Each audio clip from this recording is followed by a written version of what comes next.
Yosuga no Sora. A wise man once told me, if you don't understand this anime, use one tissue. If you do understand, use two. It's one of the most controversial anime in history, with an infamous focus on incest between siblings. But like many things in this world, we have to look beneath the surface to truly understand and appreciate it for what it really is. Yosuga no Sora was initially a visual novel developed by Cuffs, a sister company of Sphere, and released on December 5th, 2008. It's important to note that visual novels during this period were mainly marketed as eroges in order to seem more attractive and increase sales. The market had evolved since then, and nowadays many visual novels are popular even without having sexual content, like Doki Doki Literature Club, Clannad, Steins Gate, just to name a few. Although I don't have the exact figures due to the time period that it was published, I can confirm that it wasn't very popular on release, but it did sell enough copies to get an anime adaptation in 2010.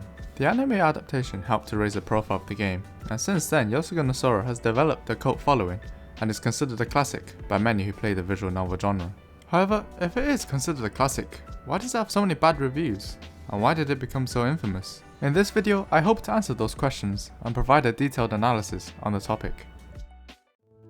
The anime adaptation was produced by the animation studio Fio, the same studio who produced Snafu, Maoshiki, and Kiss Exis.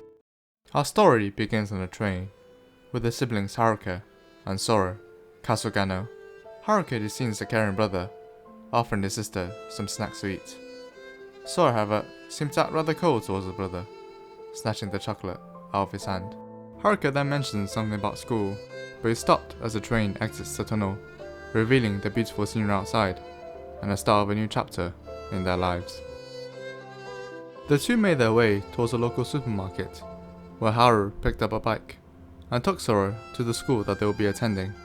But Sora seems disinterested by the idea of going to school, saying that she will not attend. They then went to a shrine in the mountains, where Haru and Sora shared many memories together when they were children. When they finally arrived at their new home, it was already dark outside. The room appeared dusty and untidy. It had been 4 years since they last visited this place, which used to belong to their late grandparents. Haru then decides to pay a visit to the neighbours next door, who seem to know the siblings and their situation. We found out from her that their parents died in a tragic accident, leaving them all alone in this world with no one to depend on. And although Haru says that he's fine financially, we can see from the supermarket earlier that he's quite sparing with his money. Haru also mentions that they had sold their city apartment, presumably because they have no more money left, forcing them to return to the countryside where they once lived with their grandparents. When we talk about the infamous relationship between the siblings, it's important to understand the context of their situation. With no real family to take care of them, no friends, no financial support, leaving them with only each other, and responsibilities no one their age should ever have to deal with. Perhaps it was destined then that during these desperate times, a feeling other than family nurtured within them. The next day, Haruka introduced himself to his new classmates, leaving Sora alone in the house, reminiscing about old memories when they were young. I do want to say that children are mostly innocent, and they probably had no idea what they were doing at the time, but it is interesting how the memory still lingers in Sora's mind, and it's unclear now what he thinks of her brother, now that they've all grown up. At dinner, he introduced all of the new people that he met. The small but energetic Akira, who saw them in the supermarket yesterday, the wealthy young lady Kazuha, the daughter of the neighbours next door and a childhood friend of the siblings, now Yorihime, the class rep Kazui, who also saw them as they passed by the school, and finally, Haru's new friend, Nakazato Ryohei. Haru continued to converse about all of the new students that he met, but Sora seemed annoyed to see her brother enjoying school and meeting new people, leaving the dinner table early in anger. It was then that Haru broke the facade that he always wears, a sad expression appearing on his face as he tells Sora to look towards the future, now that they are all alone. Although he may seem to have moved on from his parents' death, in actuality Haru was just affected as Sora was, but decides to put on a strong mask and hide his true feelings in order to bear responsibility for the family and take care of Sora, now that he is the only person who can do that. Episode 2 is when things get a bit confusing. As mentioned before, Yosuga no Sora was originally a visual novel. As such, there are many heroines or routes to choose from, each with their own individual story. The anime tried to replicate this, but did not explain the concept properly, resulting in confusion for many of the anime-only viewers. Episode 2 till 6 tells the story of Kazuha and then Akira, and the mystery that envelops the two. I won't go into detail regarding this, as it is essentially independent of the sibling story. Therefore, I will only talk about the story of Nao and Sora, which starts on episode 7, continuing from episode 1, independent of whatever occurred during episode 2 till 6. After a night of thunder and rain, the skies cleared with the sun radiating the summer heat. After their conversation on the dinner table, Sora finally decides to attend school, but her uniform is yet to arrive. With this, things are finally looking up for the siblings, as they attempt to adapt to their new environment. There was then a soft knock on the door, with an unexpected guest, Nao Yorihime, showing up, bringing with her a mosquito repellent as a gift.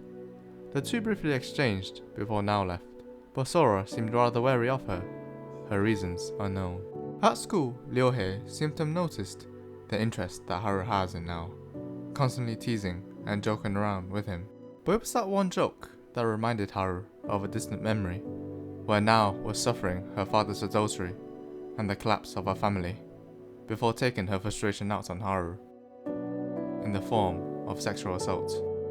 After school, Ryohei tells Nao that Haru is interested in her, and that she should take the initiative, since she was always thinking about him, ever since he left the countryside.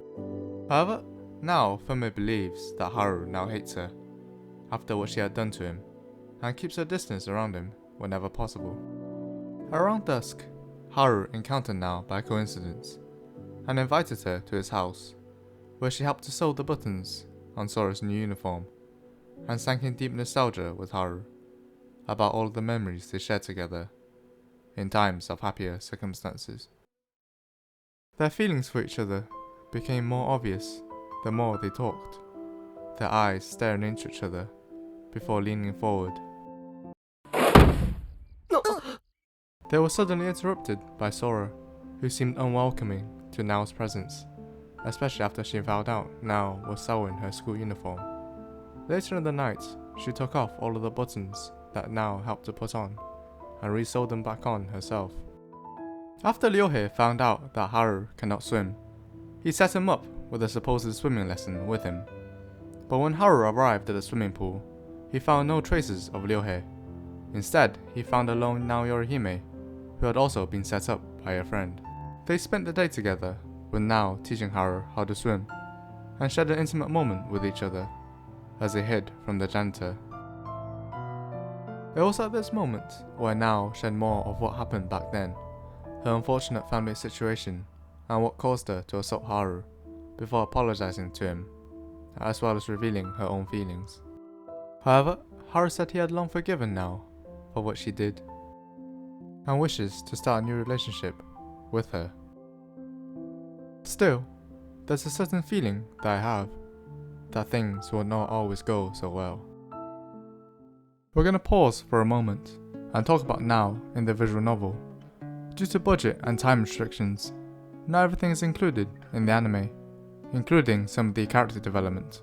In the anime, she initially keeps a distance around Haru, being quite reserved around him due to what happened back then.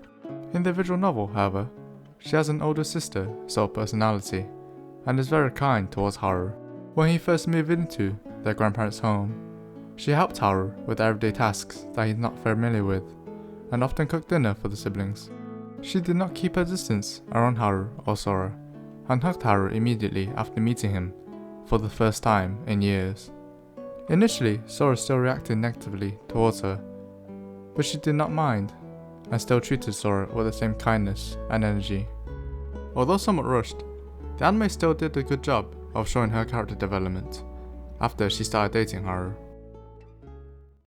They spent the next few days together as a couple, their relationship becoming more and more intimate with every passing day. However, the conflict between Sora and Nao seemed to have reached a boiling point, as Sora watched the two become more and more close together. Haru wanted to find an opportunity to tell her of his relationship would now, since he had kept it a secret until this point. Sora eventually found out after seeing Now in Haru's bedroom and kicked her out of the house, believing that she will harm Haru again. As it turned out, she was a witness to the event back then and watched as Now forced herself on Haru. This explains why she seemed to detest Now ever since seeing her again, and is always alerted every time she sees them together. During the week, Sora caught a cold and had to stay home for the duration. She wanted Haru to stay with her, but Haru still decides to go to school, but tells her to text him if something happens. After school, he went to a local festival with Now and talked to her about various things, including the situation with Sora. Speaking of the devil, he suddenly got a text from Sora and rushed home in case of an emergency. He found her lying down on the floor, but she was fine. Rather, she texted Haru and used her illness as an excuse to get Haru to come back home. Perhaps she felt lonely, all alone at home, especially since her brother is now in a relationship and can't put all of his attention on her, and feared that like his parents, Haru will also leave her. Still, Haru expressed his rare moment of annoyance towards Sora, perhaps realizing he might have spoiled her a bit too much. When Sora forced him to decide between her and Now, he was very much annoyed and left with Now to attend school, but still told Sora to text him in case anything happens. After school, Haru was shocked to find Sora gone and started looking for her with Now and the rest of his friends. They searched deep into the night, but still found no traces of Sora. It was Now who first found Sora in the bus stop, and despite all of what Sora had said to her, she still offered her hand and words of comfort. It was then that Sora spoke of her true feelings and what she fears. She wanted to leave the countryside and run away once again. She fears that Haru will leave her for now and that she will be all alone. Haru はいつも私のそばにいた。なのに、Haru は変わった。あんたと会って。 A sudden thunder set the bus stop alight, but Sora's toy bunny, the one that she always keeps with her, and the only memory left of her mother, is still in that bus stop.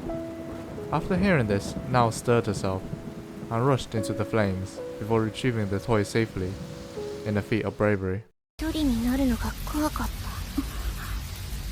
パパとママを亡くして、ここに来て、春までいなくなったら、ソラちゃん。 After all said and done, the summer festival finally arrives, and nearly everyone in town, including Haru, Sora, and their friends, attended. Sora finally found it in her heart to accept Now, and even asked her for her help. Haru left with Now to enjoy the festival as a couple, and Sora spent the festival, not with Haru, but with people she can finally call friends. If I told you that the story ended right there, what would you think? In a way, I think Now's story makes the most sense. She's very similar to Haru, in that their path forwards lies in the past, with Haru coming back to the countryside to seek a new future, and Now, who always wanted to apologize to Haru, finally found an opportunity to.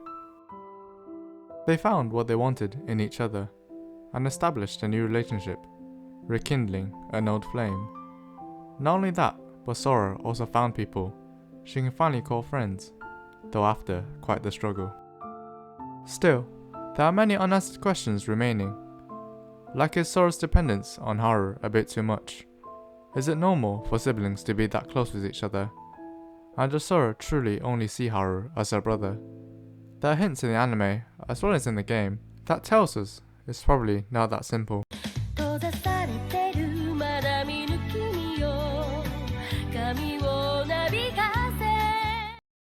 The room had suddenly become lifeless. The rites were performed, and the gravestones marked.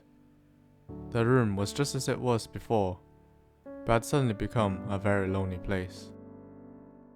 The parents, who were always there for us, were gone. It had been 3 months since the funeral, but it felt like it just happened yesterday.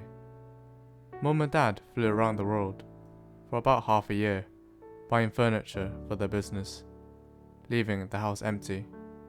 When it ended, Mum called and said we're coming home, but those words were her last. On their way home, they were involved in a traffic accident and would never be able to come home ever again.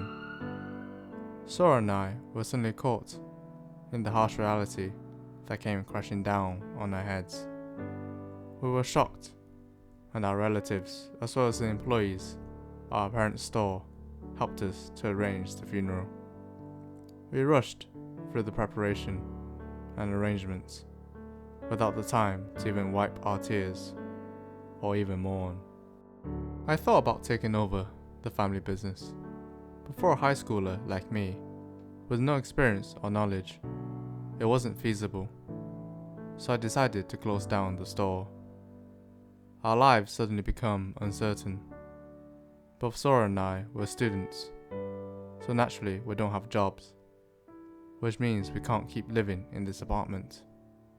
There were a few relatives who offered to take care of us, but Sora strongly opposed to that idea. いや、絶対嫌。 But I just explained, didn't I? There's no way we can keep living here. 春は平気なの。パパやママの家がなくなっても。 We have no choice. Right now, there's no way we can afford it. だったら働く。 No way. You have to keep going to school. Besides, a part-time job wouldn't nearly be enough. So we'll have to move to somewhere that's cheaper. いや、 Sora, please. 絶対嫌だから。 She glared at me, then returned to her room. It's not that I didn't understand her feelings. Even I didn't want to leave this place, where we had been making memories since birth. I knew Sora would be against it, and that I probably wouldn't be able to convince her. I didn't want to leave this place either, if I had a choice. One day, we heard something from one of our aunts. When we were young, our grandfather owned a house in the countryside where we used to play. Since our grandfather passed away, no one had lived there. We could live there without any specific conditions. I thought it'd be nice to live there, a calm, quiet countryside town, with its own unique atmosphere, where Sora and I could forget about everything and relax for a while. I hope you guys enjoyed that bit of narration. It's a part of Haru's memory in Sora's story. Our story continues from roughly when Nao came to visit Haru, where Sora looked alarmed and dejected when meeting her. Sora then had her first day at school, where she met all of Haru's friends. They also saw Nao again, where Sora once again displayed terrible attitude towards her. It was said that Haru felt something was wrong. Sora definitely did sex now, though he doesn't know what for. I definitely prefer the visual novel's portrayal of Sora, as the anime cut a lot of things out that I think is important for the story and her development as a character. In this version of the story, Haru doesn't remember what happened back then with Nao, so he doesn't know why there is conflict between Nao and Sora. It was then time for swimming class, where Ryohei pushed Haru down the swimming pool as a joke. Little did he know, however, Haru cannot swim, and nearly drowned as a result. It was Sora who saved him, diving into the swimming pool and pulling him up. She wept heavily as she didn't know what to do if she lost Haru, her only remaining family member. バカ。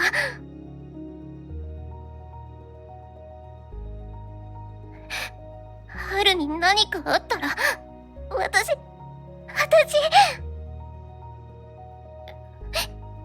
バカ。本当に。 His emotions were stirred after seeing Sora cry, and vowed to protect her, no matter what. But while Haru viewed Sora as an important family member, her actual feelings may go deeper than that. He realized this when they have finally cleared up Sora's misunderstanding with Nao, and they reconciled with each other. This time though, Haru had no further feelings for Nao, and they only saw each other as friends. However, Sora did say something that heavily concerned him. 私も同じことをすれば、好きになってもらえるのかな。 Surely she doesn't mean what Nao did to Haru, right? She acted normal the next day, but the seeds of doubt were already buried down Haru's heart, and he wondered what would happen if he ever had a girlfriend. Will Sora treat her harshly, like she did with Now? She spent the next few days being around Haru's group of friends, and got to know them better, studying with them for the upcoming tests. Due to her illness, for a while, Sora had been studying alone at her hospital bed. I was not able to attend school before they came to the countryside. 狭い空。自然を見てると気分が晴れると言っても、街で残ってる自然は空だけだった。その空を見上げても狭かった。電線やビルに覆い尽くされて、まるで蜘蛛の巣や牢獄に囚われ、そこから見上げているみたいだった。そう、病気という悪いやつに囚われて、ここに閉じ込められている私。王子様も正義の味方も、誰もここから連れ出してはくれない。ここから出たら、私が死んじゃうかもしれないから。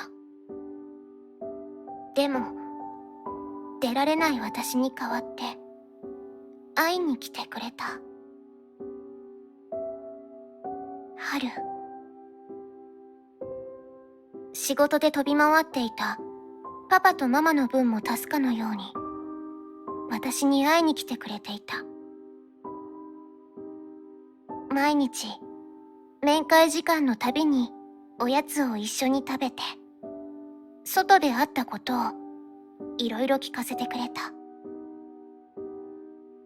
面会時間は短くて、もっといてほしかったけど、また明日来るからと言って帰っていった。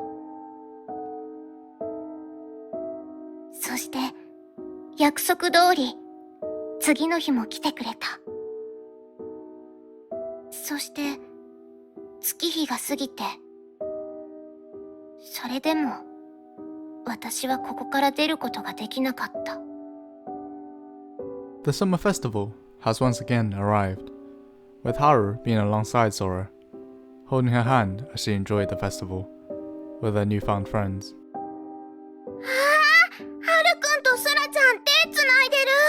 いいなあ。あら、ほんと仲がいいわね。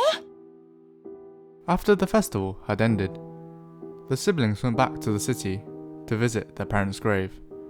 They saw some of their relatives again, who once again offered to take the siblings in.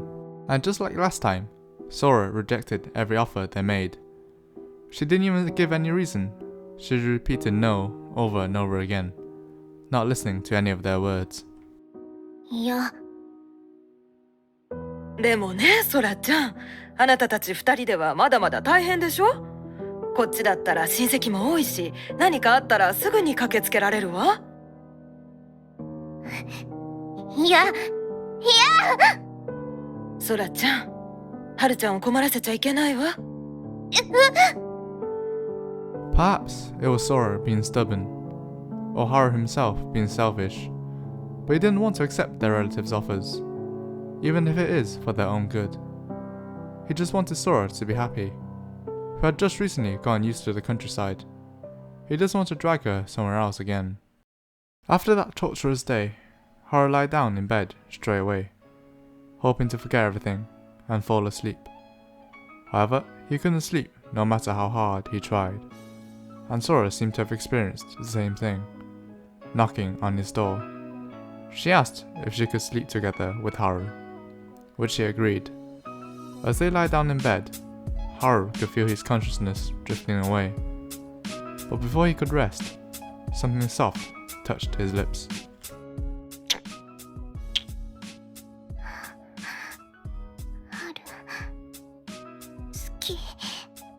The next day, Haru woke up to see Sora missing. He went downstairs to find her preparing breakfast, which was unusual. It was usually him who did it. He tried to eat breakfast as usual, but whilst everything seemed normal, he had conflicted emotions as to what happened last night, her words weighing down on his heart. She seemed to have changed overnight. She stopped being cold towards everyone and improved her attitude, but somehow she seemed more distant than before, and concentrated all of her attention as well as affection towards Haru. Haru himself has noticed this, and without a doubt, last night was what caused this change. However, Sora's love and his love are different. He loves Sora as well, but as a family member, and never considered crossing the line with her. But Sora is different.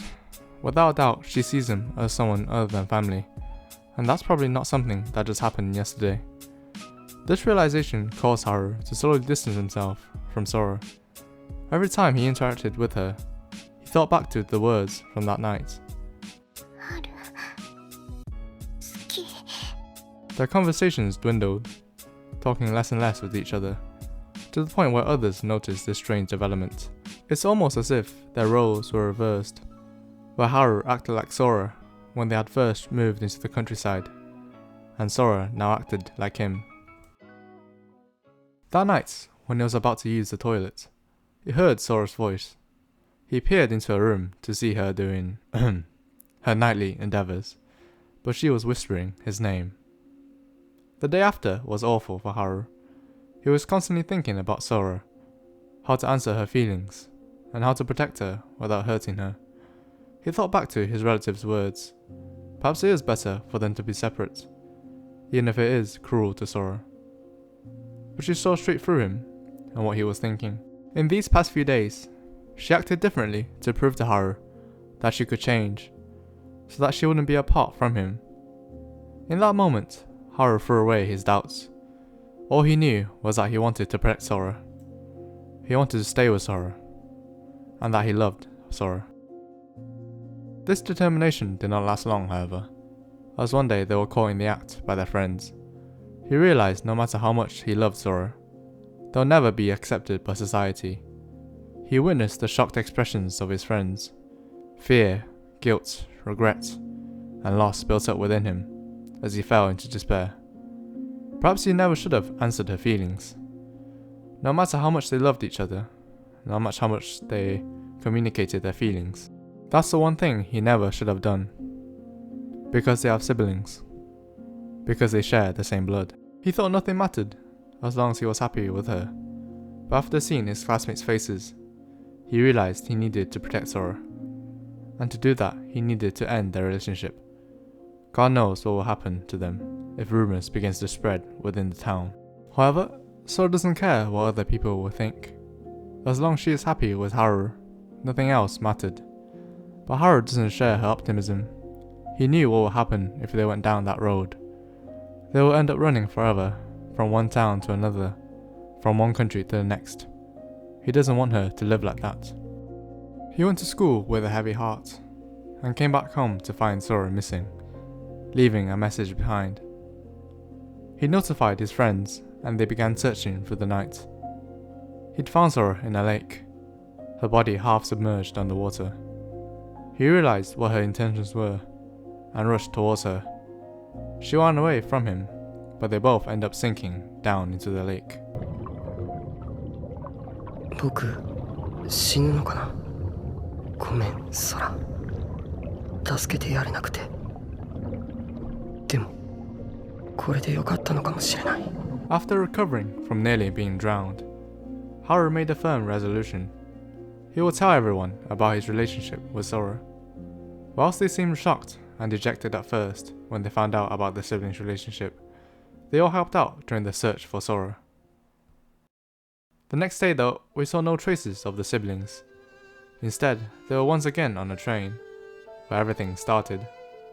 They decided to live with a distant relative, where they could live happily despite everything that had happened, and search for their sky of destiny, where in solitude, they'll at least be alone.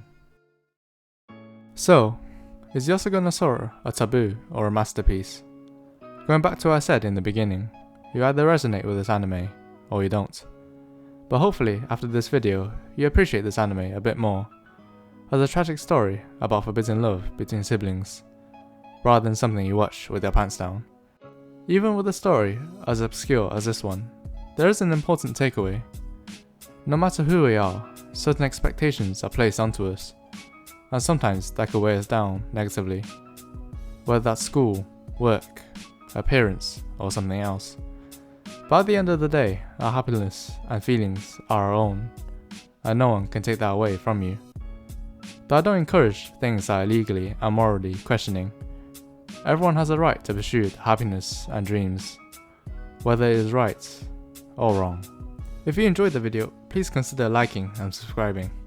I am a new YouTuber, and this is my first video, so it would mean a lot if you support this channel. A huge shout out for the translation team at TRJR. They did an amazing job at translating the visual novel. And if you are interested in the anime version of Yosuga no Sora, also consider playing the visual novel.